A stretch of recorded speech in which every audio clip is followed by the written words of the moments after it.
आप सभी को जय मसीह की। आप सभी सोच रहे हैं कि ये लोग इतनी जल्दी स्टेज पे पहुंच गए, क्या चल रहा है। लेकिन हमारी सर्विस जो है हाइब्रिड है, तो YouTube पे भी हो रही है और यहाँ पे हम फिजिकली भी मिल रहे हैं, तो इसलिए टाइमिंग हम मैच कर रहे थे। लेकिन एक बार फिर आप सभी का जो है मैं स्वागत करना चाहता हूँ, जो यहाँ पर हैं, जो ऊपर बैठे हैं, फर्स्ट फ्लोर पे बैठे हैं, जो YouTube पे देख रहे हैं। हम बहुत खुश हैं, I mean as a team and as पूरा टीम जो पीछे है, हम बहुत खुश हैं कि आप लोग हमारे सामने बैठे हैं, क्योंकि हमें सिर्फ एक कैमरे को प्रीच नहीं करना पड़ेगा या कैमरे से बात नहीं करनी पड़ेगी, लेकिन जिंदा लोगों से बात करना पड़ेगा। सो प्रभु का धन्यवाद देते हैं ये समय के लिए। और आइए हम सब जो है आनंद के साथ इस समय को सेलिब्रेट करें, क्योंकि हम सब जो है वेट कर रहे थे कि कब चर्च खुले, है ना। कौन कह सकता है कि मैं ठीक था घर में? अच्छा, वो डेंजरस है बोलना कोई बोलेगा भी नहीं, लेकिन स्टिल हम बहुत खुश हैं कि हम सब मिल सके। एंड आइए प्रभु का धन्यवाद दें ये समय के लिए कि प्रभु ने हमें दिया कि हम एक साथ मिलके एकत्र होके प्रभु की आराधना कर सके। और भजनकार कहता है कि धन्यवाद करते हुए उसके आंगनों में प्रवेश करें। सो आज जो है कलीसिया के लिए एक तो अच्छा समय है प्रभु का धन्यवाद देने का कि हम एक साथ मिल रहे हैं, लेकिन साथ साथ जो सेरेमनी हम लोगों ने अभी बाहर करी उसके लिए भी हम प्रभु का धन्यवाद देते हैं। तो आइए हम आराधना को शुरू करें और प्रार्थना करें, और उसके बाद फिर कुछ गीतों को गाएंगे। प्रभु जी, हम आपका धन्यवाद देते हैं कि आप महान हैं, आप सर्वशक्तिमान हैं। धन्यवाद देते हैं प्रभु कि आप इस समय हमारे बीच उपस्थित हैं। हम आपको वेलकम करते हैं हमारे बीच प्रभु जी, और धन्यवाद देते हैं प्रभु कि आपने हम सभी को ये मौका दिया कि हम फाइनली मिल सके आराधना करने के लिए, एक दूसरे को देखने के लिए और आपके वचन से सुनने के लिए भी। प्रभु जी, ये पूरा समय हम आपके हाथ में सौंपते हैं। प्रभु जी, हमसे बात करें, और ये भी प्रार्थना करते हैं जब हम कुछ गीतों को गाते हैं तो हमारी ये भेंट आपको ग्रहण योग्य हो सके। सारा आदर मान महिमा आपको देते हुए इस छोटी सी विनती को सुने यीशु मसीह के नाम से, आमीन। आइए हम सब खड़े हो जाएं और गीत गाएं। ये 2 कोरसेस हैं जो कि हमें ये एनकरेज करता है कि खुशी के साथ नाचते हुए प्रभु की आराधना करें।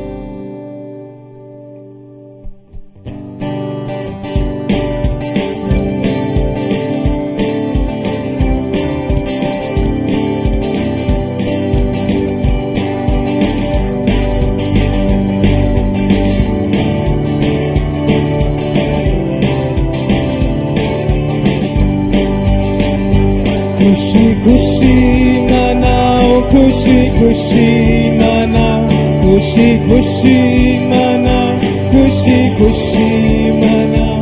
बोलो बोलो मसीहा की जय जय जय, बोलो बोलो मसीहा की जय जय जय। मेरे लिए आया, मेरे लिए जिया, मेरे लिए आया, मेरे लिए जिया, मेरे लिए यीशु ने दुख उठाया, मेरे लिए यीशु ने दुख उठाया, मेरे लिए मारा गया, मेरे लिए गाड़ा गया, मेरे लिए मारा गया, मेरे लिए गाड़ा गया, मेरे लिए फिर जी उठा, मेरा है मसीह, मेरे लिए फिर जी उठा, मेरा है मसीह। मैं मसीह का हूँ, हम मसीह के हैं। खुशी खुशी मना, खुशी खुशी मना, खुशी खुशी मना, खुशी खुशी मना। बोलो बोलो मसीहा की जय जय जय, बोलो बोलो मसीहा की जय जय जय। ऐसे लग नहीं रहा कि हम खुश हैं। वो अलग बात है कि मास्क भी पहना हुआ है हमने, लेकिन प्रभु ने हमें 2 इंस्ट्रूमेंट, एक इंस्ट्रूमेंट दिया है, 2 टाइप के, ताली बजाने के लिए। तो आइए हम एक बार फिर से इसी गीत को गाएं, ताली बजाते हुए गाएं, क्योंकि प्रभु ने हमें ये समय दिया है कि हम उसकी आराधना कर सके। एक बार फिर से इस गीत को गाएंगे, और क्योंकि हम साथ में हैं तो क्यों ना ताली बजाते हुए जो है गूंजवा, क्या कह सकते हैं उसको, एको करा दे इस जगह को तालियों के साथ। आइए एक बार फिर से इस गीत को गाएं, खुशी खुशी मनाओ।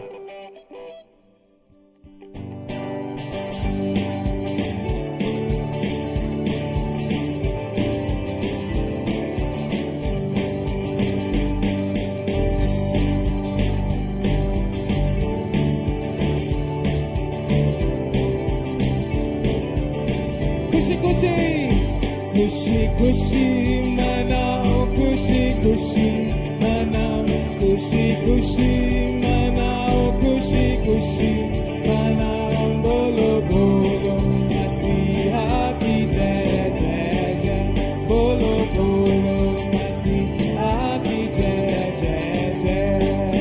मेरे लिए आया, मेरे लिए जिया, मेरे लिए आया, मेरे लिए जिया, मेरे लिए यीशु ने दुख उठाया, मेरे लिए यीशु ने दुख उठाया, मेरे लिए मारा गया, मेरे लिए गाड़ा गया, मेरे लिए मारा गया, मेरे लिए गाड़ा गया, मेरे लिए फिर जी उठा, मेरा है मसीह, मेरे लिए फिर जी उठा, मेरा है मसीह।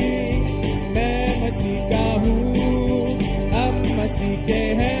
खुशी खुशी मनाओ, खुशी खुशी मनाओ, खुशी खुशी मनाओ, खुशी खुशी मनाओ, बोलो बोलो मसीहा की जय जय जय, बोलो बोलो मसीहा की जय जय जय। ना तो बल से ना शक्ति से, पर तेरी आत्मा के द्वारा। साथ में, ना तो बल से ना शक्ति से, पर तेरी आत्मा के द्वारा। ये पहाड़ टल जाएगा, ये पहाड़ टल जाएगा, ये पहाड़ टल जाएगा, तेरी आत्मा के द्वार। फिर से, ना तो बल से ना शक्ति से, पर तेरी आत्मा के द्वारा। ना तो बल से, ना तो बल से ना शक्ति से, पर तेरी आत्मा के द्वारा। ये पहाड़ टल जाएगा, ये पहाड़ टल जाएगा, ये पहाड़ टल जाएगा, तेरी आत्मा के द्वारा, तेरी आत्मा के द्वारा, तेरी आत्मा के द्वारा। बिना प्रभु को हम धन्यवाद की भेंट दें, ताली बजा के। प्रभु की आराधना हो, प्रभु की स्तुति हो। सच में ये पहाड़ टल जाएगा, मेरी समझ से नहीं, लेकिन सिर्फ किसकी समझ से? अब तो हम बोल सकते हैं, घर में नहीं है, किसकी समझ से? नहीं, लगता है कन्विक्शन से बात नहीं बोल रहे, हम मान के नहीं बोल रहे। एटलीस्ट जिन्होंने बैप्टिज्म लिया वो तो बोल ही सकते हैं। किसके द्वारा, किसकी सामर्थ के द्वारा? यीशु मसीह की सामर्थ के द्वारा। आइए अगला गीत गाएं जो हमें उसकी स्तुति और आराधना करने को और एनकरेज करता है, क्योंकि उसने हमें जो है सारे जहां से प्यार किया और उसने अपना एक लौता बेटा हमारे लिए दे दिया। आइए उसकी आराधना करें, उसकी स्तुति करें और उसको धन्यवाद दें।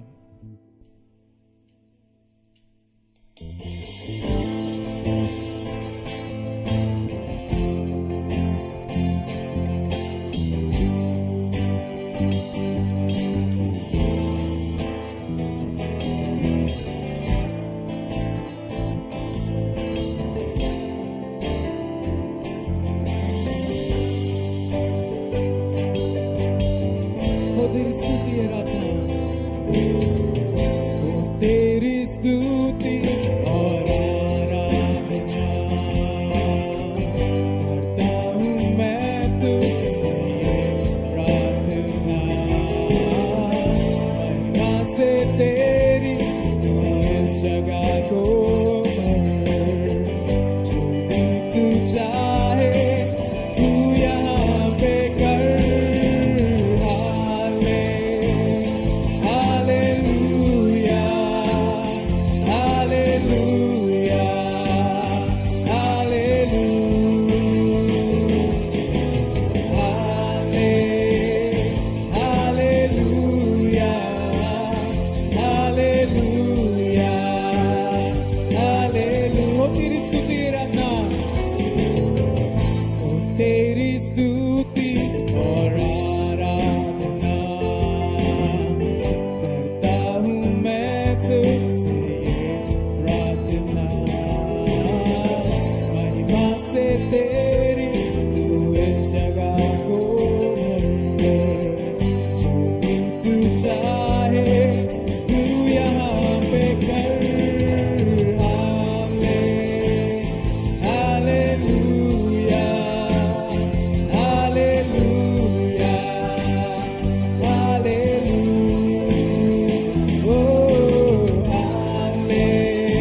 मेरी नया दिन दिखाता है, ढाल बनकर मेरी मुझे बचाता है। जब मैं पुकारूं तू दौड़ आता है, जब मैं गिरूं मुझे उठाता। आइए साथ में गाएं, हाले हालेलुया हालेलुया हालेलुया, ओ हाले हालेलुया हालेलुया हालेलुया। सारे जहां में तुझसा कोई नहीं, सच में उसको छोड़ कोई प्रभु है ही नहीं। घुटने मैं टेकूं बस तेरे सामने,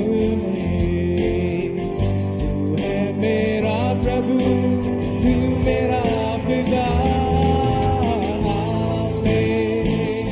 हालेलुया हालेलुया हालेलुया, ओ हाले हालेलुया हालेलुया हालेलुया। सच में प्रभु जी, हम आपकी आराधना करना चाहते हैं इस समय।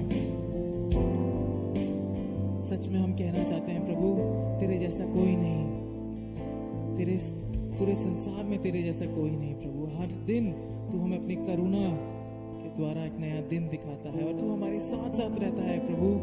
हम तेरे सामने अपने घुटने टेकते हैं क्योंकि तू महान है, हमारे धन्यवाद के योग्य है, तू पवित्र है प्रभु जी। हम आपका धन्यवाद देते हैं, हम आपका धन्यवाद देते हैं। प्रिय चर्च, क्यों ना हम कुछ क्षण लें और अपनी आवाज़ों को खोल के प्रभु की आराधना करें, प्रभु का धन्यवाद दें क्योंकि वो महान है। आइए हम अपनी आवाज़ों को खोल के जोर से प्रभु की आराधना करें क्योंकि वो महान है, वो सर्वशक्तिमान है। आइए उसका धन्यवाद करें।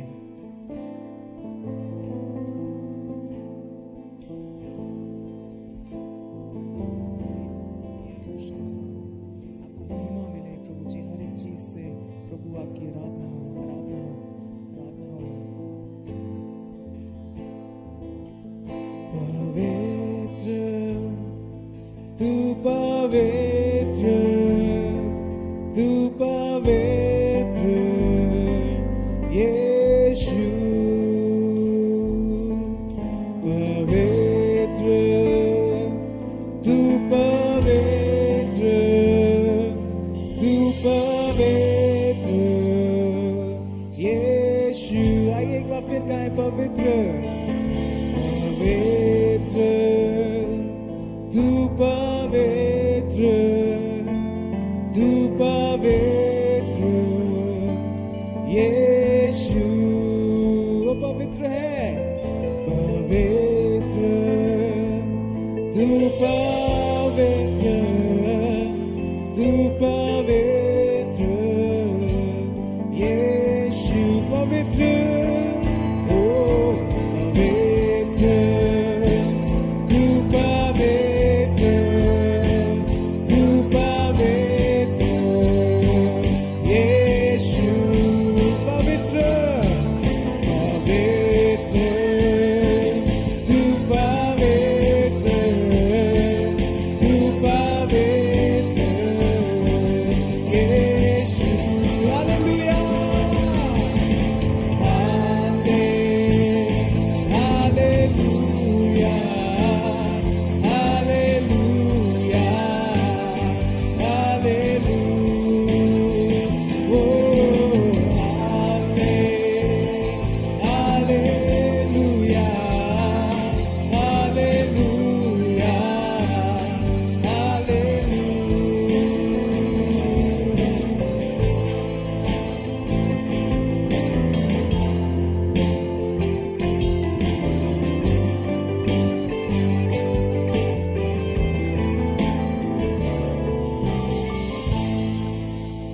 बैठ सकते हैं।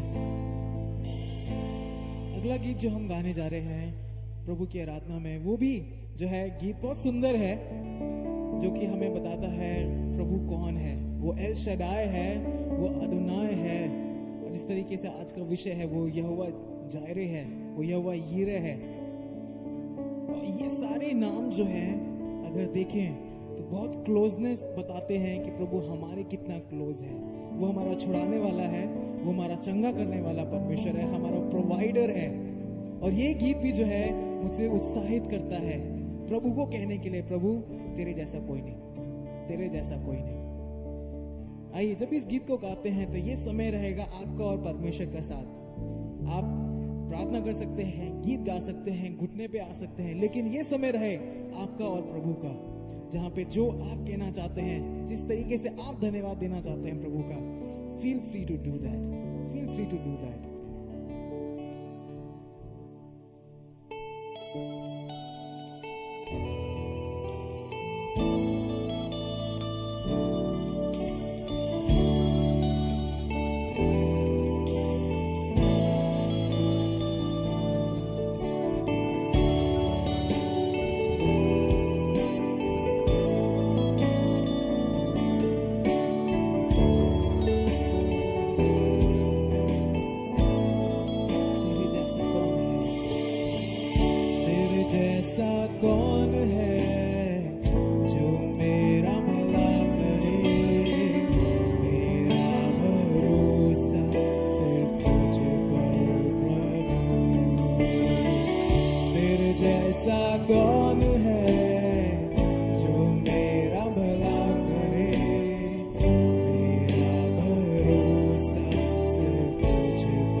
एलोहिम आराधना, अदोनाई आराधना, यीशुआ आराधना, एल शदाई आराधना, एलोहिम आराधना, अदोनाई आराधना, यीशुआ आराधना।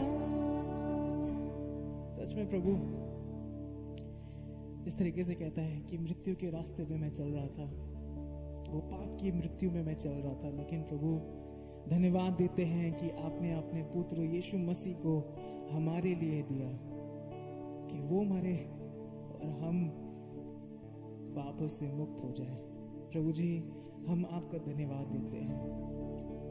एल शदाई तेरा धन्यवाद, अदोनाई तेरा धन्यवाद, यहोवा यिरे तेरा धन्यवाद।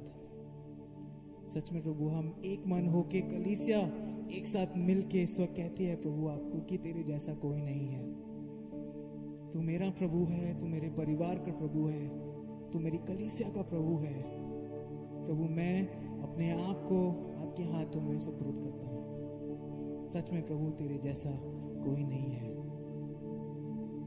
आइए जब आप आखिरी गीत गाते हैं, अगला गीत गाते हैं, तो ये मुझे बस उत्साहित करता है कि मैं अपने आप को फिर से यीशु मसीह के हाथ में सौंप दूं, अपने परिवार को फिर से यीशु मसीह के हाथ में सौंप दूं। आइए उसकी होशाना गाएं, क्योंकि वो राजा का राजा है और वो अपने बाहें खोले खड़ा है आपके सामने। आइए इस गीत को जब हम गाते हैं तो एक सरेंडर रहे इस समय। आइए इस गीत को गाएं।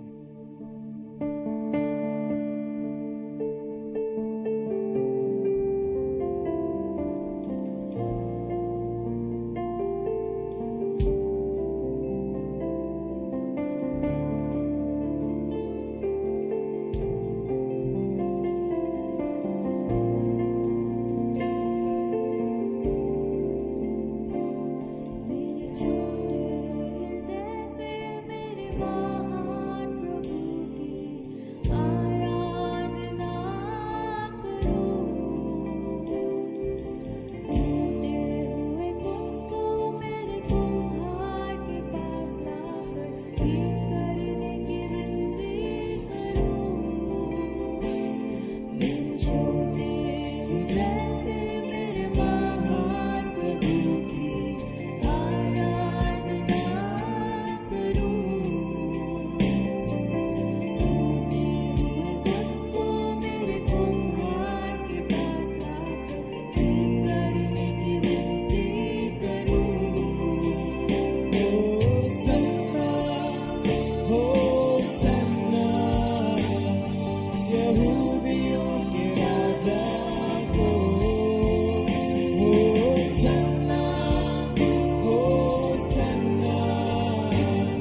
बस ये विनती करते हैं कि अपने वचन के द्वारा हम सभी से बात करें। और सच में प्रभु, मेरी अंतिम श्वास जाने तक मैं तेरे नाम को प्रकाशित करना चाहता हूँ। एज अ चर्च हम तेरे नाम को प्रकाशित करना चाहते हैं। प्रभु आप हमें समय दें, मौके दें, एवेन्यूज दें कि हम लोगों को जो है तेरे नाम के बारे में बता सकें। प्रभु सारा आदर, मान, महिमा आपको मिले। अपने वचन से हमसे बात करें, यीशु मसीह के नाम से, आमीन।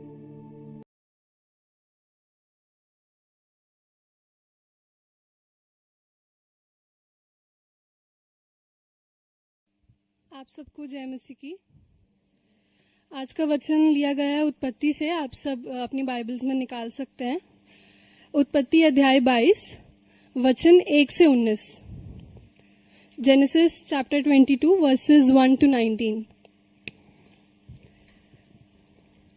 इन बातों के पश्चात ऐसा हुआ कि परमेश्वर ने अब्राम से ये कहकर उसकी परीक्षा की, हे अब्राम, उसने कहा, देख मैं यहाँ हूँ।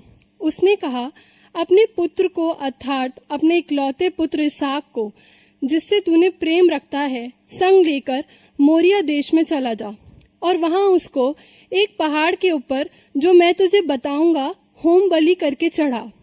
अतः अब्राम सवेरे तड़के उठा और अपने गधे पर काठी कसकर अपने 2 सेवक और अपने पुत्र इसहाक को संग लिया और होम बलि के लिए लकड़ी चीर ली। तब निकलकर उस स्थान की ओर चला जिसकी चर्चा परमेश्वर ने उससे की थी। तीसरे दिन अब्राम ने आंखें उठाकर उस स्थान को दूर से देखा और उसने अपने सेवकों से कहा, गधे के पास यहीं ठहरे रहो। ये लड़का और मैं वहां तक जाकर और दंडवत करके फिर तुम्हारे पास लौट आएंगे।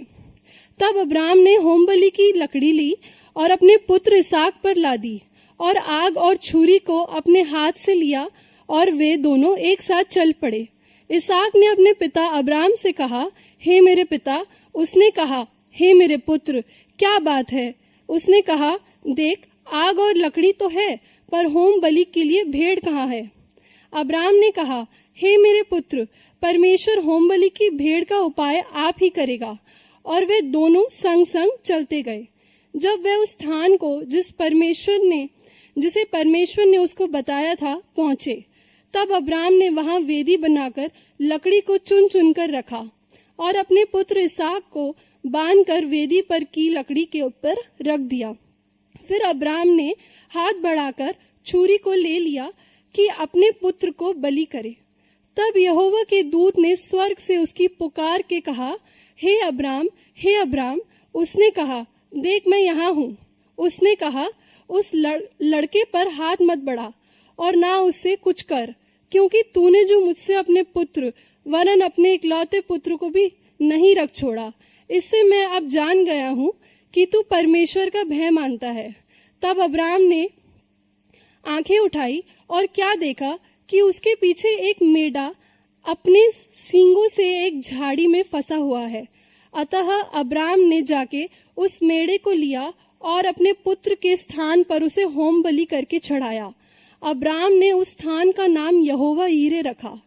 इसके अनुसार आज तक भी कहा जाता है कि यहोवा के पहाड़ पर उपाय किया जाएगा।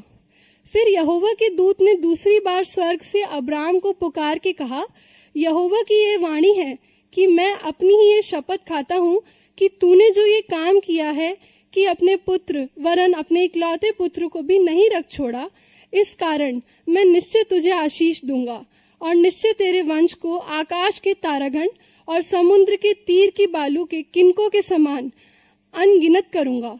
और तेरा वंश अपने शत्रुओं के नगरों का अधिकारी होगा और पृथ्वी की सारी जातियां अपने को तेरे वंश के कारण धन्य मानेगी, क्योंकि तूने मेरी बात मानी है। तब अब्राम अपने सेवकों के पास लौट आया और वे सब बेरशबा को संग संग गए और अब्राम बेरशबा में रहता रहा। जय मसीह की।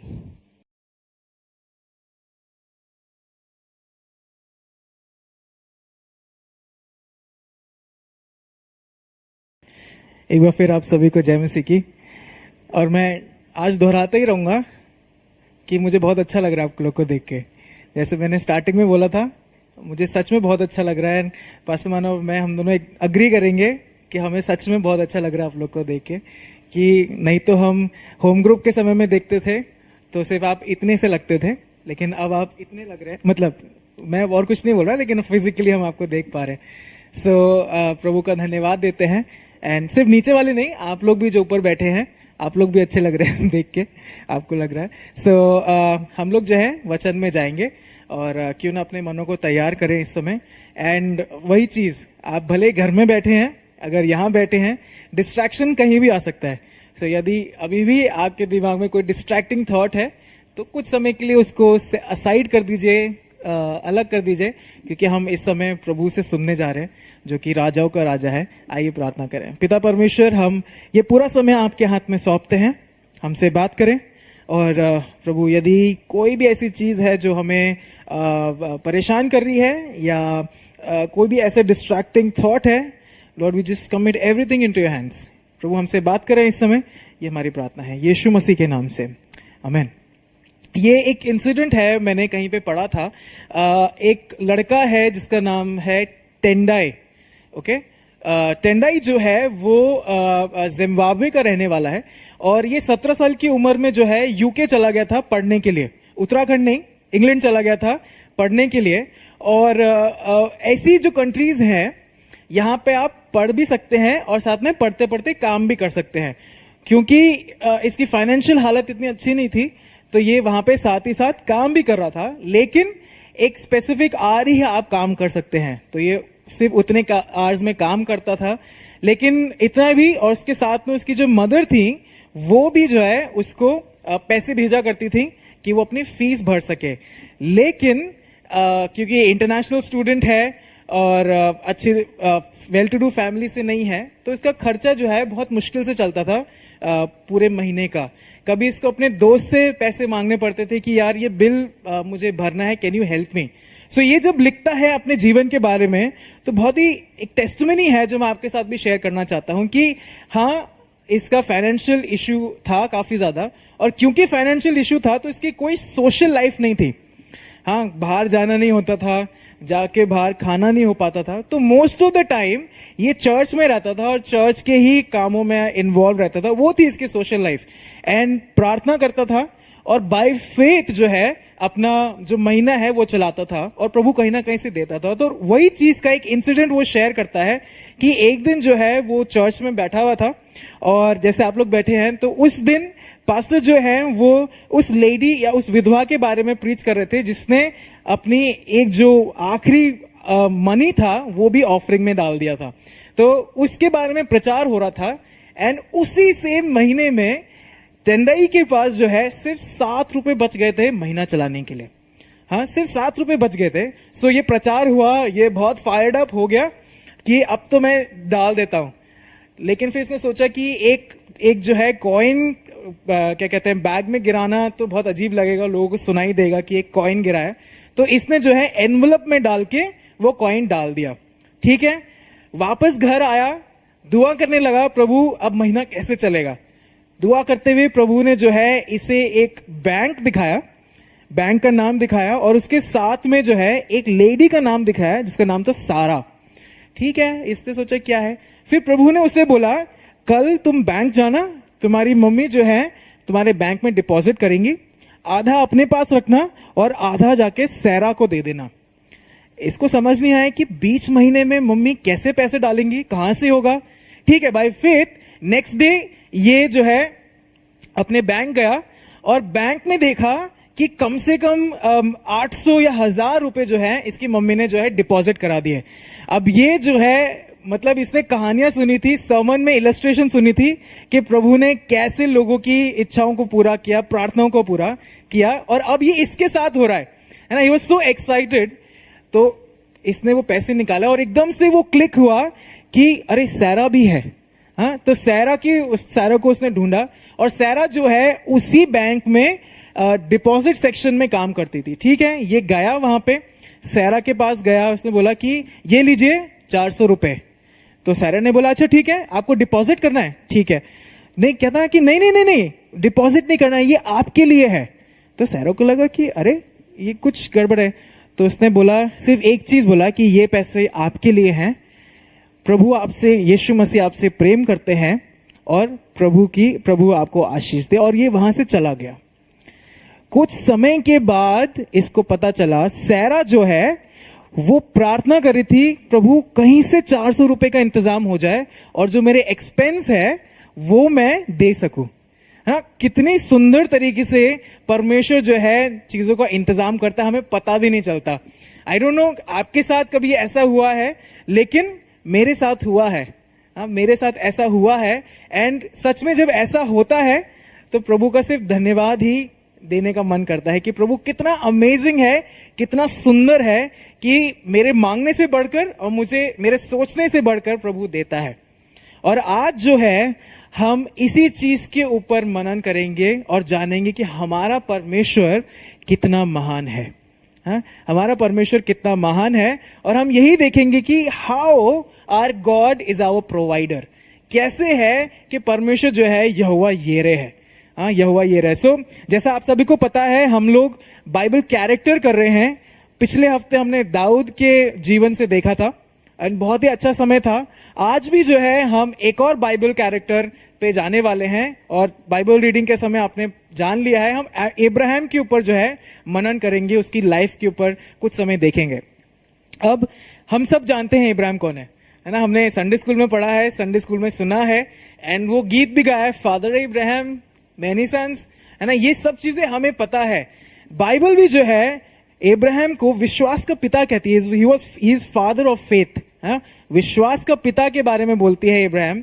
एंड जब हम पढ़ते हैं अब्राहम के बारे में तो उत्पत्ति 12 में जब हम देखें तो बताती है बाइबल कि परमेश्वर ने अब्राहम को बोला कि सब छोड़ और जो देश में तुझे देने जा रहा हूं उधर चल।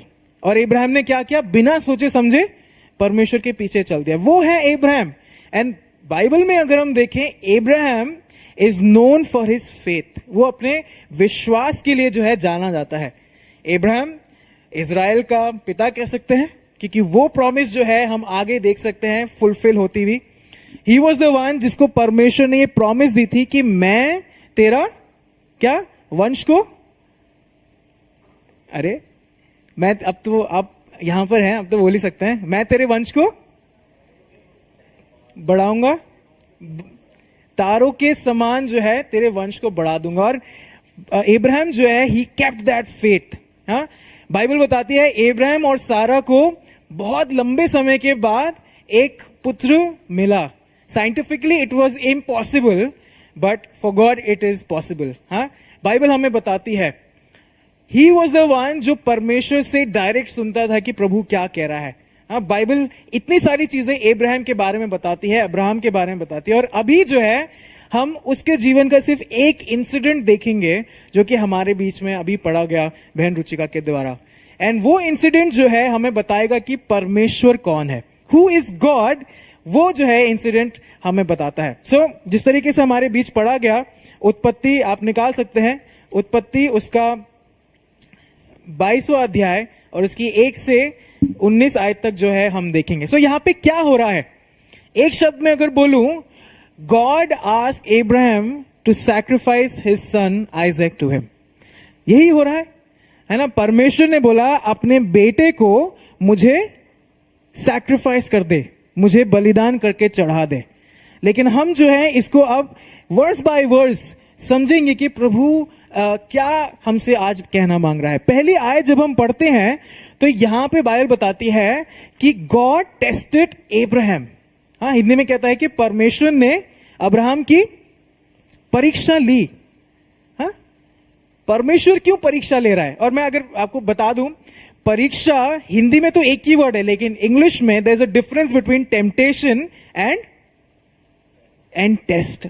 यहां पे जो है वो टेस्ट की बात हो रही है। वचन कहता है God does not tempt. Temptation जो है मेरे फ्लैश के डिजायर से मुझे आती है, लेकिन यहां पे जो है टेस्ट की बात हो रही है। और पहली आयत में कहता है कि परमेश्वर ने अब्राहम का परीक्षा ली। God tested Abraham. लेकिन क्यों परमेश्वर परीक्षा ले रहा है? हाँ, वचन जब हम पढ़ते हैं, ये सवाल हमारे सामने आता है कि परमेश्वर क्यों ले रहा है अब्राहम का test. The reason is God is testing Abraham's heart. परमेश्वर जो है अब्राहम का हृदय को टेस्ट कर रहा है। क्यों टेस्ट कर रहा है? हाँ, क्यों टेस्ट कर रहा है? वो इसलिए टेस्ट कर रहा है कि इतने लंबे समय के बाद अब्राहम और सारा को एक ब्लेसिंग मिली आइजक के रूप में। हाँ, वो ब्लेसिंग पाने के बाद is he still connected with God और नॉट? हाँ, वो ब्लेसिंग पाने के बाद is Abraham still connected with God और नॉट? वो जो है वो टेस्ट है यहां पे। हाँ, अगर हमारे जीवन में देखें, हम भी बहुत ज्यादा टेस्ट से होकर गुजरते हैं। The best place to test my faith is Delhi traffic. हाँ, हर समय, आज सुबह भी हो सकता था लेकिन प्रभु की दया से नहीं हुआ कुछ भी, लेकिन दिल्ली ट्रैफिक जो है is the real test of my faith and my Christian character. यहां पे जो है परमेश्वर अब्राहम के दिल को जांच रहा है कि मैंने इसे ब्लेसिंग तो दी है, ब्लेसिंग पाने के बाद क्या ये ब्लेसिंग के अंदर ही सीमित है या मेरे साथ अभी भी जुड़ा है? और इसलिए हम जो मसीह हैं, हमारे लिए एक स्पिरिचुअल ट्रूथ आता है ये समय में, और वो स्पिरिचुअल ट्रूथ ये है, God tests people to uncover the true character. परमेश्वर जो है वो हमको हमारे जीवन में टेस्ट इसलिए लेके आता है कि हम जो हैं सच में वो बाहर आ सके। हाँ, हम तो कलीसिया में बैठे हैं, हाँ प्रभु तेरी आराधना हो, तेरी स्तुति हो, दिल्ली ट्रैफिक में शैतान बाहर आ जाता है। हाँ, that is the thing we are talking यहां पे, कि परमेश्वर ने जो ब्लेसिंग दी है, is it still connected to God और नॉट?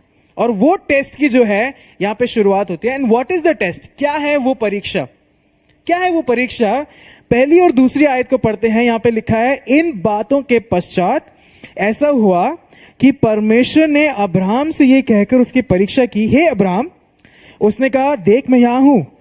उसने कहा, अपने पुत्र को, अर्थात अपने एकलौते पुत्र इसहाक को, जिससे तू प्रेम रखता है, संग लेकर मोरिया देश को चला जा और वहां उसको एक पहाड़ के ऊपर, जो मैं तुझे बताऊंगा, होम बलि करके चढ़ा।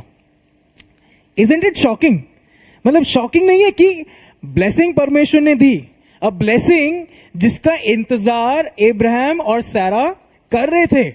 हाँ, वो ब्लेसिंग देने के बाद फाइनली उनको वो ब्लेसिंग मिल गई, एंड अब प्रभु कह रहा है कि इसको अब मुझे वापस दे दे। हाँ, मतलब इजंट इट वेरी शॉकिंग? और मैं बता दूं, जब ये परमेश्वर कहते हैं कि इजराइल को मुझे बलिदान कर दे, इस समय तक आइजक जो है वो 20 साल का है। हाँ, यहाँ पे 20 साल के कौन है? आप हाथ खड़ा कर सकते हैं।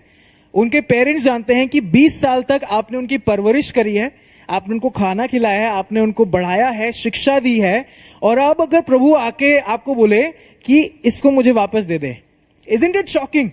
हाँ, अब्राहम के जीवन में परमेश्वर ने अब्राहम को इतने लंबे समय के बाद आइजक दिया, परवरिश हुई, लेकिन अब परमेश्वर कहता है कि इसको मुझे क्या, मुझे वापस दे दे। हाँ, अब अगर ये हो जाता है तो इसका क्या मतलब हुआ? The killing of Isaac would mean कि परमेश्वर ने जो वाचा बांधी है अब्राहम के साथ, वो भी खत्म। हाँ, जो परमेश्वर ने वाचा बांधी है कि मैं इस लड़के के द्वारा तेरी जाति को बहुत बढ़ाऊंगा और इतने ज्यादा होंगे कि आकाश के तारागण की तरह होंगे, वो भी ब्लेसिंग खत्म हो गई है। Isn't it irrational? हाँ, इजंट इट कि प्रभु समझ नहीं आया कि तूने ऐसा किया क्यों, ये क्यों मांग रहा है? हाँ, और फिर उसकी बात कहता है, किस जगह पे जाके इसको बलिदान कर दे। कौन सी जगह है आपकी बाइबल में? हाँ, मोरिया देश में जाके इसको बलिदान कर दे। जब हम इतिहास की पुस्तक में जाते हैं, मोरिया वही जगह है जहां पे सुलेमान ने परमेश्वर का टेम्पल खड़ा किया था। हाँ, वही जगह है जहां पे सुलेमान राजा ने परमेश्वर के लिए टेम्पल खड़ा किया था। फिर उसके बाद कहता है क्या कर दे, उसको होम बलि करके चढ़ा दे। अब होम बलि क्या है? पुराने नियम में हम बहुत बार पढ़ते हैं अलग अलग बलियों के बारे में। हम एज अ फैमिली अभी हम लोगों ने लेविटिकस खत्म किया है, और बहुत ज्यादा जो है परमेश्वर उसमें बलि चढ़ाने या सैक्रिफाइस या ऑफरिंग देने के बारे में बात करता है। और यहां पे परमेश्वर कहता है इसको होम बलि करके चढ़ा दे। What do we mean by होम बलि? होम बलि को अगर हम समझने की कोशिश करें, इसका सिर्फ एक अर्थ है, गोइंग अप इन स्मोक। एक धुएं के रूप में ऊपर जाने के बारे में बात करते हैं। और जब होम बलि हम समझते हैं लेवी व्यवस्था 1:9 के द्वारा, तो जब ऐसी सैक्रिफाइस परमेश्वर को दी जाती थी, ये परमेश्वर के लिए एक सुगंध द्रव्य के योग्य था, सुगंध द्रव्य के अनुसार था। एंड इसका मतलब ये है, burnt offering was a complete destruction of animal. इस समय में जब आप ऑफरिंग दे रहे हैं तो उस एनिमल को पूरी तरीके से खत्म कर देते थे, जिसपे लोगों के पाप लादे गए, और वो खत्म होने के द्वारा जो रिश्ता है वो परमेश्वर के साथ फिर जुड़ जाता था। अब आप ये सोच रहे होंगे कि ये इतनी सारी इंफॉर्मेशन क्यों दे रहा है, मुझे नींद आ रही है, हाँ, लेकिन ये इसका एक उद्देश्य है। मैं आपको इतनी डिटेल में इसलिए बता रहा हूं क्योंकि बाय द टाइम हम एंड में पहुंचते हैं इस चैप्टर के, हमें पूरा समझ में आएगा कि परमेश्वर आखिर यहां पे कर क्या रहे हैं या क्या करने की कोशिश कर रहे हैं पूरे संसार के उद्धार के लिए, पूरे संसार के उद्धार के लिए। 3 और 4 आयतें जब हम पढ़ते हैं, यहां पे इस प्रकार लिखा है, अतः अब्राहम सबेरे तड़के उठा और अपने गधे पर काठी कसकर अपने 2 सेवक और अपने पुत्र इसहाक को संग लिया और होम बलि के लिए लकड़ी चीर ली। तब निकलकर उस स्थान की ओर चला जिसकी चर्चा परमेश्वर ने उससे की थी। तीसरे दिन अब्राहम ने आंखें उठाकर उस स्थान को दूर से देखा। तीसरे दिन उसने उस स्थान को दूर से देखा। व्हाट? परमेश्वर ने एक आयत पहले बोला कि इसको मेरे लिए बलिदान, होम बलि करके चढ़ा दे, और अगले दिन इब्राहिम उठ के चल दिया। कैसे? हाँ, हम अगर हो इब्राहिम की जगह में तो हम तो लड़ने लग जाए कि प्रभु मुझे जवाब चाहिए कि तूने ऐसे क्यों बोला है, जो ब्लेसिंग तूने मुझे दी है अब तू मुझसे क्यों मांग रहा है वो चीज। या हम लोग जो है शायद नाराज हो जाए, प्रभु मैं तेरे सामने नहीं आऊंगा, जो ब्लेसिंग का मैं इंतजार कर रहा था वो तू मुझसे छीनने वाला है, अब मैं तेरे सामने नहीं, मैं दूसरा प्रभु देख लूंगा। हाँ, लेकिन इब्राहिम अगले दिन तड़के उठा और चल दिया। और बाय द वे वो 3 दिन की जर्नी थी। ये भी सोचने वाली बात है कि 3 दिन तक वो इसी सोच विचार में है कि प्रभु जो तूने ब्लेसिंग दी है वो तू मुझसे लेने वाला है, वो लेने वाला है। एक चीज नोटिस करिए, अगर आपने जेनेसिस 12 पढ़ा है, जेनेसिस 12, उत्पत्ति 12:1 में भी जब परमेश्वर ने अब्राहम को बोला कि तू उठ और मेरे जो मैं जगह तुझे दिखाने जा रहा हूं उसको वो मैं तुझे दूंगा, इब्राहिम ने उस जगह भी जवाब, उससे भी उधर उस समय भी जो है परमेश्वर ने कुछ वार्तालाप नहीं, he just got up and left, he just got up and left. He didn't try to wrestle with God, he didn't try to talk to God। लेकिन इब्राहिम वही व्यक्ति है जिस जब सदोम और अमोरा को परमेश्वर नष्ट करने वाला था तो इब्राहिम परमेश्वर को कहता है कि प्रभु अगर इसमें 5 लोग भी हो क्या तू इसे क्षमा कर देगा, अगर इसमें 3 लोग भी हो क्या इसे छोड़ देगा। वो कन्विंस कर रहा है, लेकिन अब जब अपने बेटे के ऊपर बात आई, he is not even saying anything, वो कुछ कह ही नहीं रहा है। वचन कहता है तीसरे दिन वो तड़के उठा और चल दिया। हमारे लिए यहां पे एक सीख आती है, वो ये है, faith and obedience to God go hand in hand to fulfil God's plan on earth. विश्वास और आज्ञाकारिता दोनों एक साथ चलता है। आगे आएंगे इसका मतलब क्या है, लेकिन एक डिस्क्लेमर मैं देना चाहता हूं। बाइबल ह्यूमन सैक्रिफाइस के लिए बिल्कुल मना करती है। ऐसा मत सोचिएगा कि बाइबल इंसानों के बलिदान के लिए हां बोलती है, ऐसा नहीं है। बाइबल टोटली अगेंस्ट है। लेकिन यहां पे जब हम बात कर रहे हैं उसको हम एंड में देखेंगे प्रभु एक्चुअली क्या करने की कोशिश कर रहे हैं यहां पे। So your faith will directly be seen in your action. जो आपका विश्वास है वो आपके कार्यों में जरूर दिखेगा। यहां पे हम उसी चीज को देख सकते हैं, है ना। याकूब 2 हमने एज अ चर्च उस पर स्टडी करी है, कहता है faith without works is dead.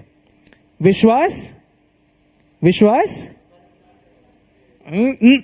विश्वास कर्म बिना अधूरा है। हाँ, विश्वास कर्म बिना अधूरा। और यहां पे हम उसके विश्वास और ओबीडियंस को एकदम जिसे कह सकते हैं एपिटोम पे देख सकते हैं कि इतना विश्वास है, इतना ओबीडियंस है। Let's move forward, let's quickly move forward. यहां पे कहता है 5वीं आयत में, और उसने अपने सेवकों से कहा गधे के पास यहीं ठहरे रहो, ये लड़का और मैं वहां तक जाकर और दंडवत करके फिर तुम्हारे पास लौट आएंगे। है? यहां पे कहता है तुम्हारे पास, क्या कह रहा है वो, लौट आएंगे। कैसे? परमेश्वर ने बोला है कि अपने बेटे को सैक्रिफाइस कर दे। क्या यहां पे कोई ग्रामेटिकल मिस्टेक है? परमेश्वर ने बोला है कि आइजैक को सैक्रिफाइस कर दे। जा आइजैक और इब्राहिम रहे हैं, और इब्राहिम अपने सेवक को कहता है कि हम लौट आएंगे। कैसे? हाँ, कैसे? मैं रिक्वेस्ट करूंगा हम लोग खोले हिब्रूज चैप्टर 11 वर्स 17 to 19। इब्रानियों 11वां अध्याय और उसकी 17 से 19वीं आयत को जो है हम देखेंगे।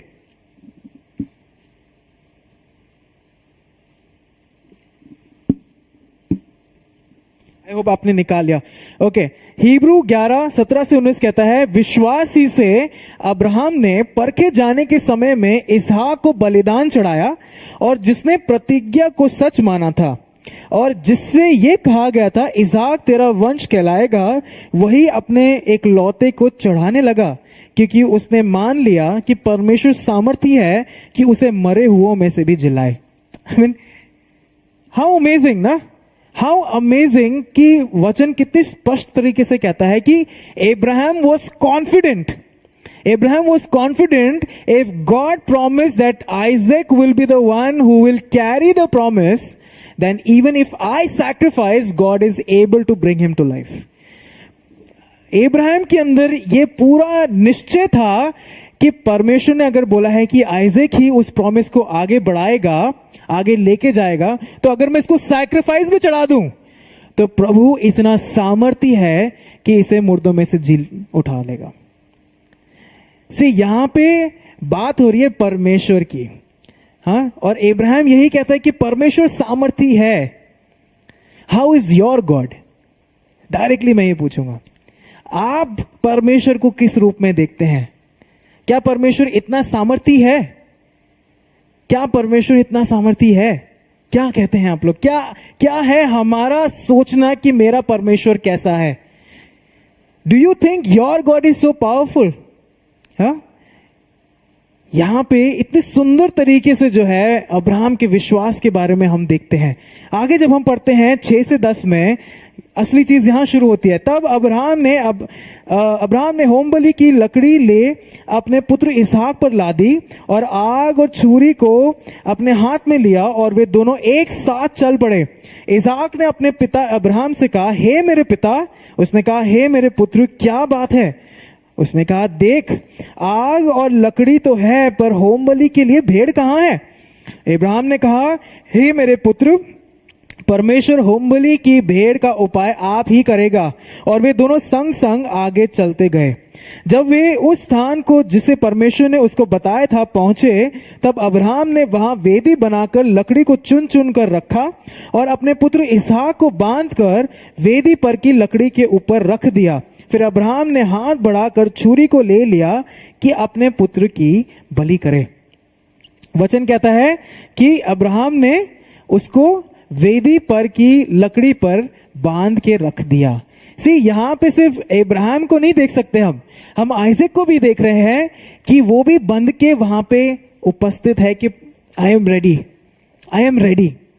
यहां पे हम इब्राहिम और आइजैक के विश्वास को देखते हैं, लेकिन साथ साथ जिस तरीके से इब्राहिम ने विश्वास अपने बेटे को पास ऑन किया, वो भी यहां पे हम देख सकते हैं।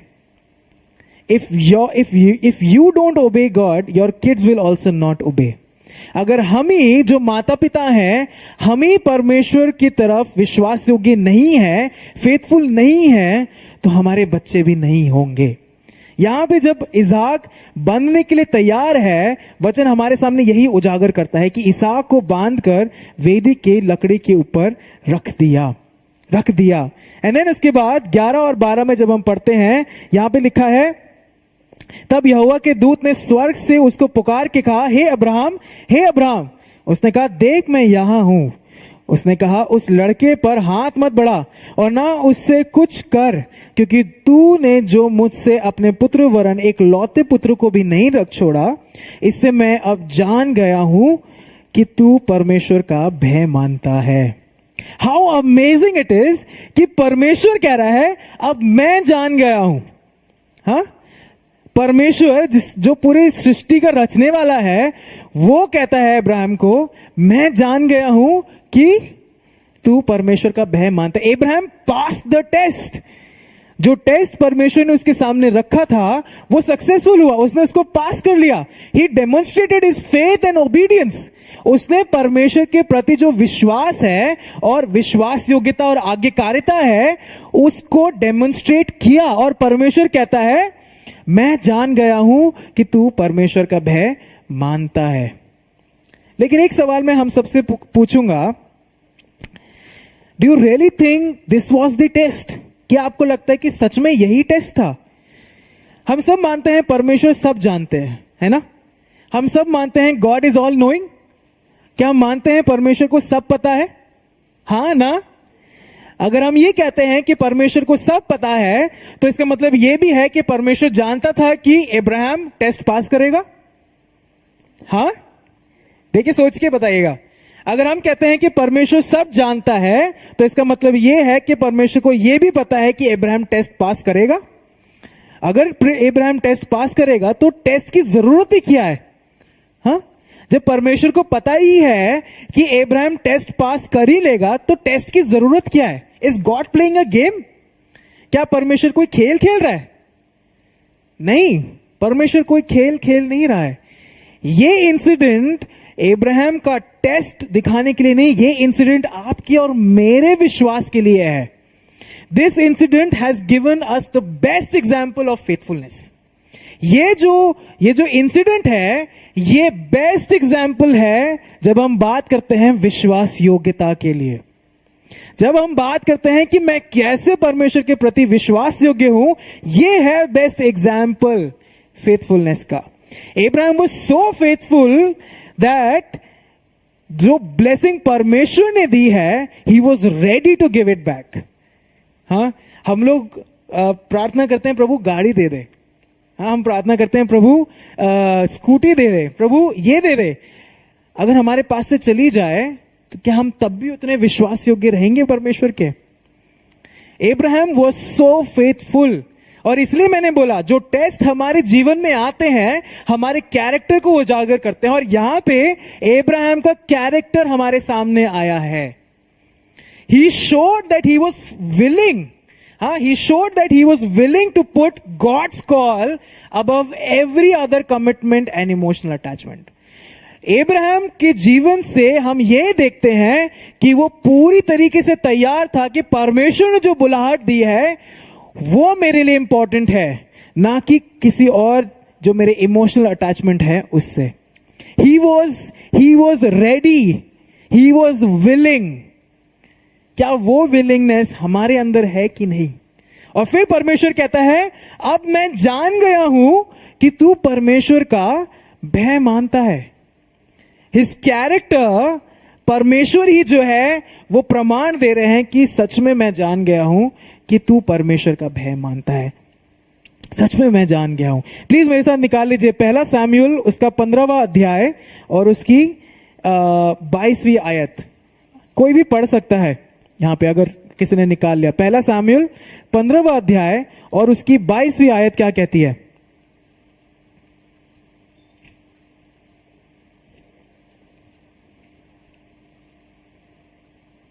चलिए मैं पढ़ देता हूं। शमूएल ने कहा, क्या यहोवा होम बलियों और मेल बलियों से उतना प्रसन्न होता है जितना कि अपनी बात के माने जाने से प्रसन्न होता है? सुन, मानना तो बलि चढ़ाने से और कान लगाना मेढ़ों की चर्बी से उत्तम है। हाँ, मानना बलि चढ़ाने से और कान लगाना मेढ़ों की चर्बी से उत्तम है। हम जो फोकस करते हैं वो ये करते हैं कि अरे मैं चर्च के लिए कितना कर रहा हूं। हम फोकस करते हैं मैं दिन रात कलीसिया के कार्यों में लगा रहता हूं। अरे मैं दिन रात होम ग्रुप में अटेंड करता हूं। I am very regular to church. मैं यहां पे ड्रम्स बजाता हूं, कीज बजाता हूं। I am so much in tune with God. मैं पूरी तरीके से कलीसिया के कार्यों में लगा रहता हूं। लेकिन अंत में जब यीशु मसीह सामने हो और अगर यीशु मसीह कह दे कि मैं तुम्हें नहीं जानता, तो सब वेस्ट है। ये मेरे लिए भी इस पे लागू होता है कि मैं कह सकते हो कि मैं बहुत प्रचार करता हूं, मैं वर्शिप लीड करता हूं, सब कुछ करता हूं, लेकिन एंड में अगर प्रभु यीशु मसीह कहते हैं कि हर्षित मैं तुझे नहीं जानता, तो सब व्यर्थ है। हाँ, सब व्यर्थ है।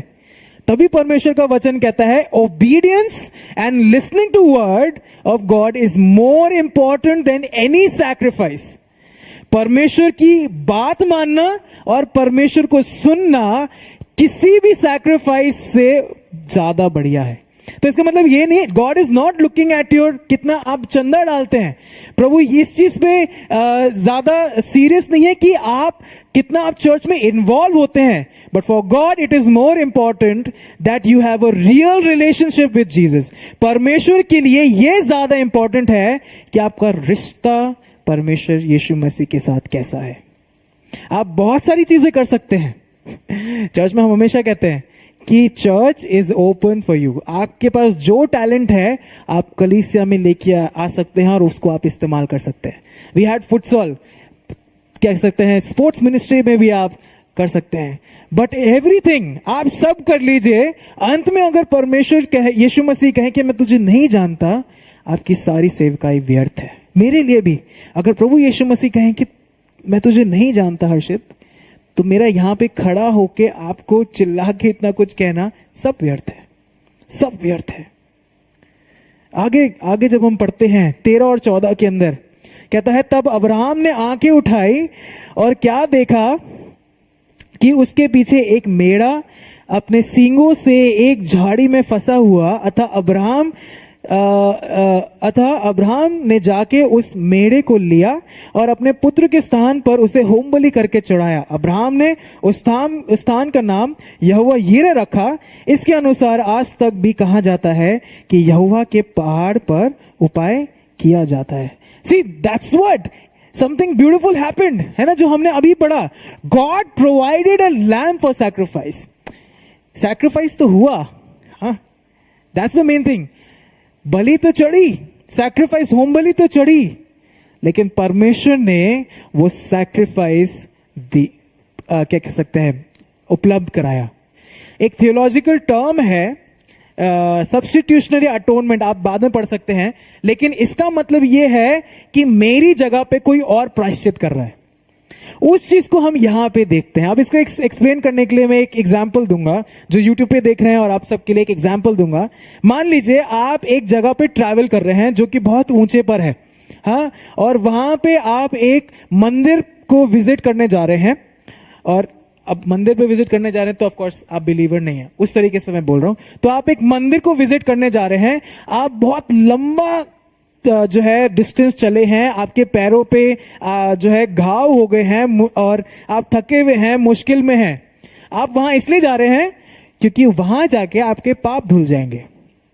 आप वहां जा रहे हैं क्योंकि वहां जब आप जाएंगे तो आपके पाप धुल जाएंगे। अब आप ये मान लीजिए मैं आपको बोलूं कि कोई है जिसने आपके लिए वो कर दिया है, कोई है जिसने वो जो घाव आपको लगने वाले थे वो अपने ऊपर ले लिए हैं, हाँ, पूरे संसार के लिए। आप क्या करेंगे फिर? हाँ, आप क्या, इनफैक्ट जो लोग YouTube पे देख रहे हैं, आप क्या करेंगे फिर? अगर मैं आपको बोलूं कि इतनी मेहनत करने की जरूरत ही नहीं है भाई बहन, आपके लिए वो चीज किसी ने कर दी है। जो पाप धोने की कोशिश आप कर रहे थे अपने बलबूते पे, वो किसी ने ऑलरेडी कर दिया है, तो आपका क्या रिस्पॉन्स रहेगा? 2 आयतें मैं पढ़ूंगा, आपसे सुन सकते हैं।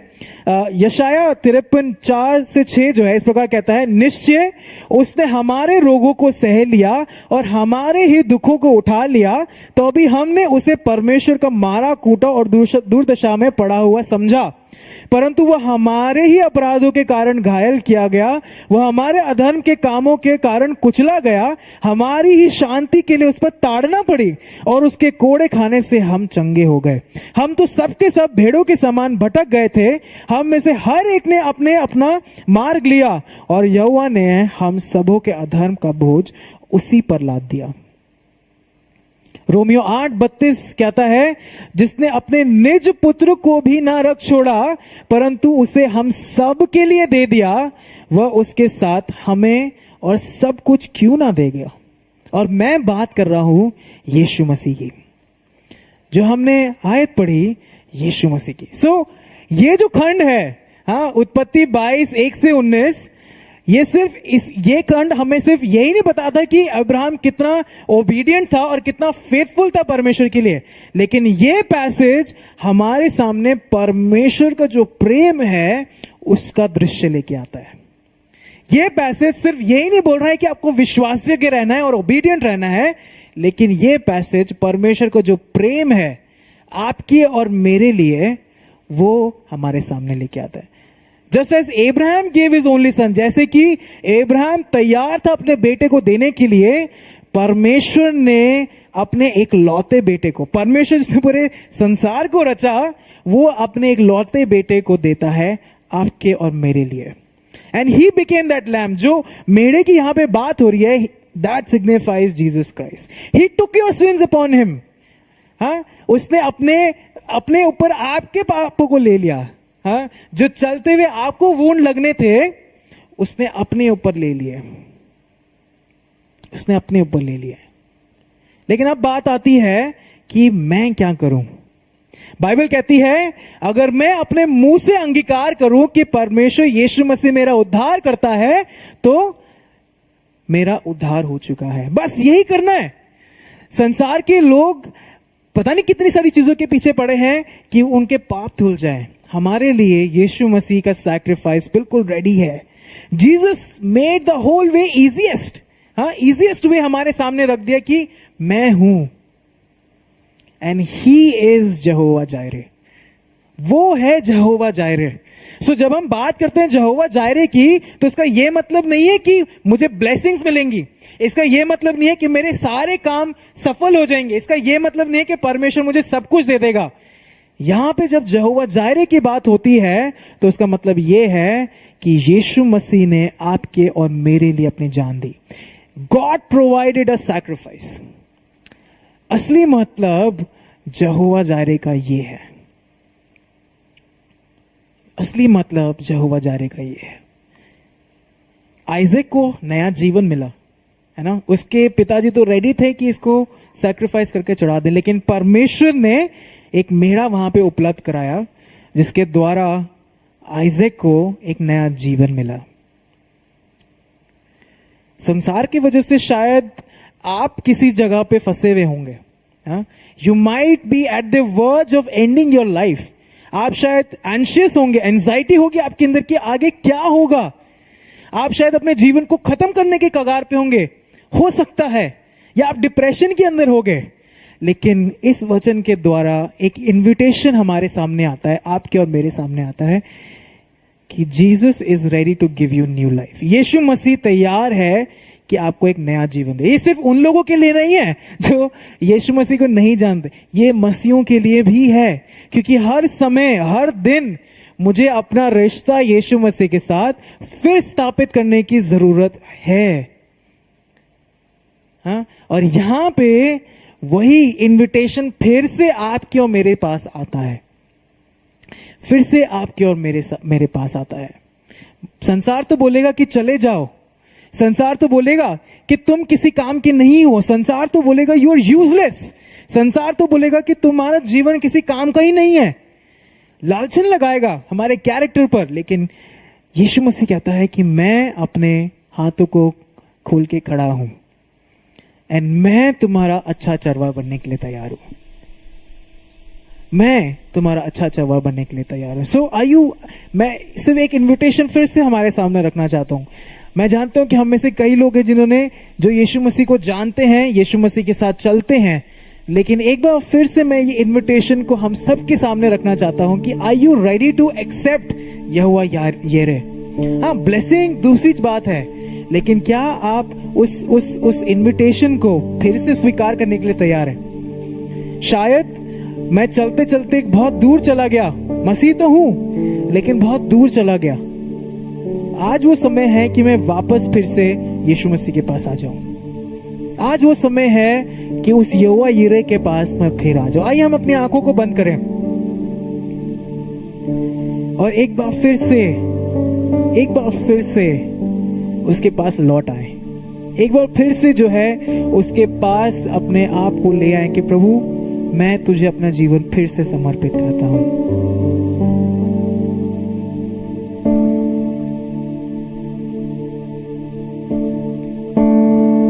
क्योंकि वो आपको अपने पास बुलाने के लिए फिर से तैयार है।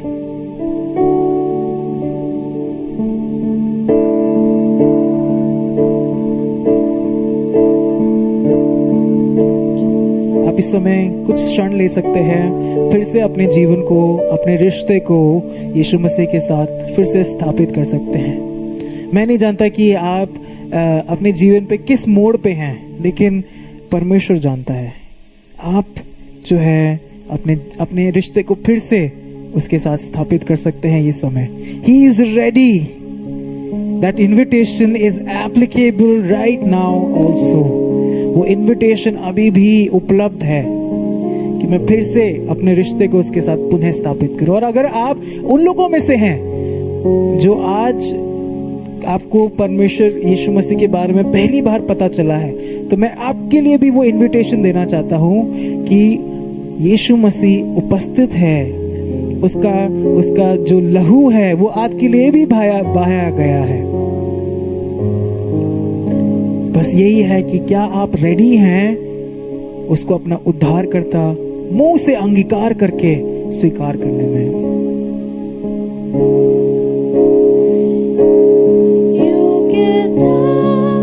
से बढ़ के दिया है अपनी दया से तूने मुझे, योग्यता से बढ़ के दिया है अपनी दया से तूने मुझे, मांगने से ज्यादा मिला मुझे, आभारी हूँ प्रभु मैं। मांगने से ज्यादा मिला मुझे, आभारी हूँ प्रभु मैं। धन्यवाद के साथ स्तुति गाऊंगा, हे यीशु मेरे खुदा। उपकार तेरे हैं बेशुमार, कोटि कोटि स्तुति धन्यवाद। धन्यवाद के साथ स्तुति गाऊंगा, हे यीशु मेरे खुदा। उपकार तेरे हैं बेशुमार, कोटि कोटि स्तुति धन्यवाद।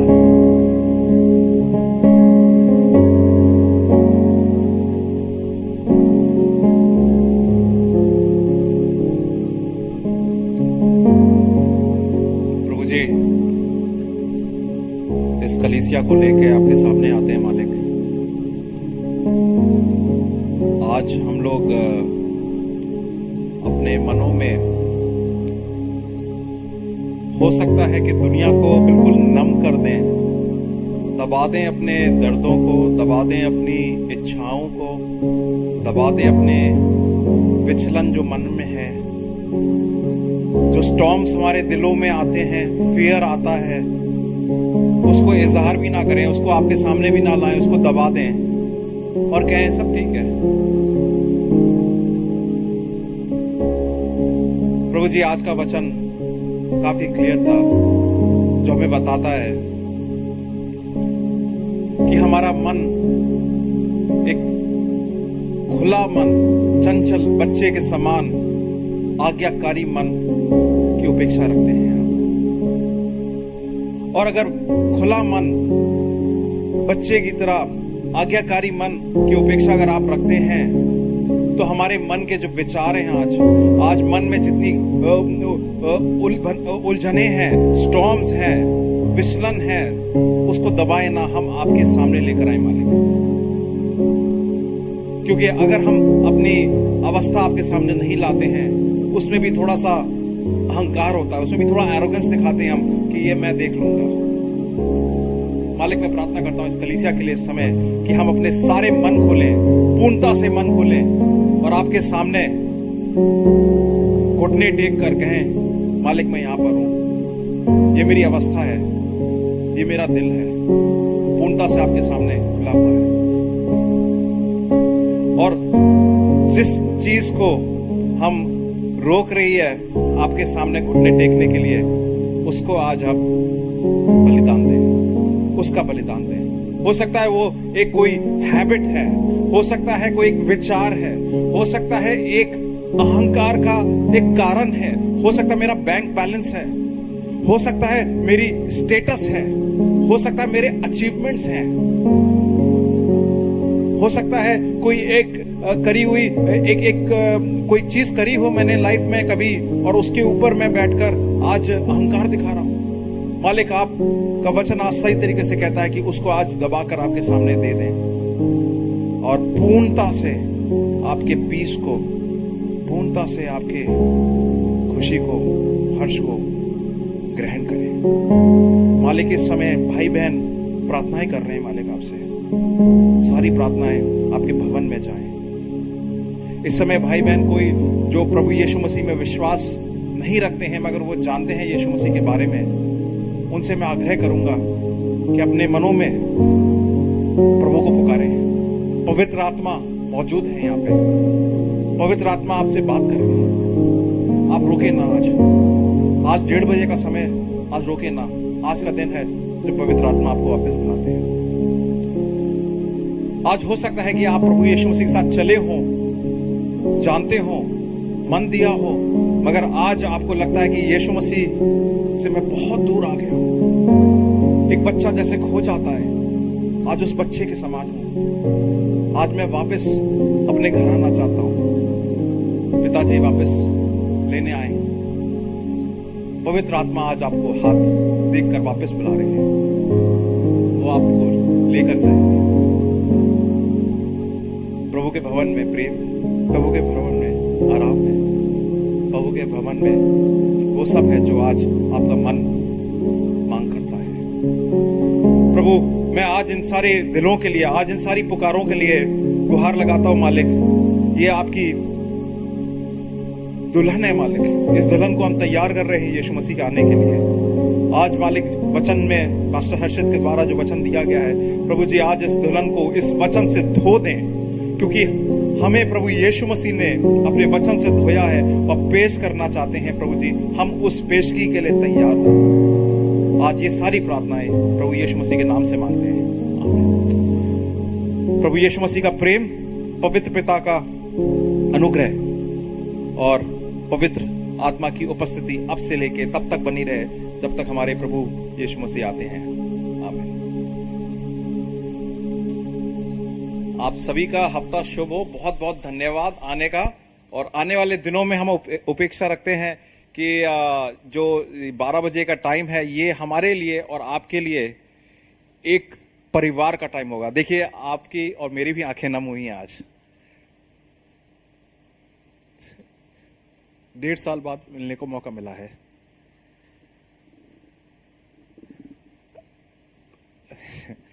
परिवार की तरह हम लोग सब मिलें और एक दूसरे से मिलते रहें।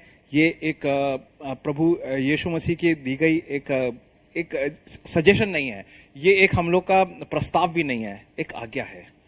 और इस आज्ञा को हम पालन करें, और सिर्फ इसलिए नहीं कि हमारा और आपका एक अच्छा टाइम कटता है, बट पवित्र आत्मा की उपस्थिति को हम महसूस करते हैं और एक दूसरे के दर्द को हम जान सकते हैं, शेयर कर सकते हैं। तो मेरी यही एक रिक्वेस्ट होगी कि आप लोग प्लीज आना बंद ना करें कलीसिया में, और एक दूसरे के जो भाईचारा है उसको बढ़ावा दें। मैं धन्यवाद देना चाहूंगा आज पास्टर हर्षित का, जिन्होंने आज इतनी मेहनत से सब चीज तैयार करवाई है। आज का जो सेशन हुआ वो भी। और थोड़ा सा मैं आज थोड़ा दिल खोल के बताऊं, आज मेरे को काफ़ी अच्छा लग रहा है एज अ पास्टर कि पास्टर हर्षित ने आज जो मेहनत करी है वो थोड़ा शेयर करना चाहूँगा। मैंने इनसे 4-5 दिन पहले कहा कि पास्टर आपके लिए आज ज़्यादा हो जाएगा, बैप्टिज्म भी करोगे, वर्शिप भी करोगे, तो कभी हो बता देना मेरे को। तो कहा नहीं। And as a older brother मेरे दिल में बड़ा अच्छा लगता है कि ऐसे जवान आते हैं, अपनी जगह लेते हैं, रिस्पॉन्सिबली जगह लेते हैं, और दर्द होता है, तकलीफ होती है, मगर तब भी खड़े रहते हैं। मैं यही आग्रह करूंगा आप बच्चों से भी कि आने वाले दिनों में इस कम्युनिटी के लिए हमें एक एग्जाम्पल चाहिए लीडर्स के। आप लोग पीछे ना हटें, दर्द होगा, दर्द सहना सीखें और आगे बढ़ें। जो हमारे बुजुर्ग हैं, जो हमारे मेरे सहब कर्मी भाई बहन हैं, आप लोगों के लिए भी मेरी रिक्वेस्ट है कि आप लोग प्लीज बच्चों को बढ़ावा दें, और जो आप लोग रिस्पॉन्सिबल पोजीशंस में हैं, जहां जहां डटे रहें। प्रभु ने सारी चीज हमें इस समय सौंपी है विश्वास के तौर से, ताकि हम इस कम्युनिटी के लिए खड़े रहें और कम्युनिटी को सपोर्ट करते रहें। और ये जो दौर आ रहा है आसान दौर नहीं है। इस दौर को भी हम लोग, ये हमारे ऊपर आएगा कि इस दौर में इस कलीसिया ने, इस कम्युनिटी ने कैसे ये दौर झेला 2021, 22, 23 का। एंड जब कभी लिखा जाएगा, जब ये हमें बताएंगे प्रभु, तो हमारे नाम आएंगे कि आप लोगों ने इस टाइम पे कैसे करा। और मैं यही आपसे आग्रह करूंगा, वचन में और प्रार्थनाओं में और फेलोशिप में बने रहें। We'll go through this really well. God bless you.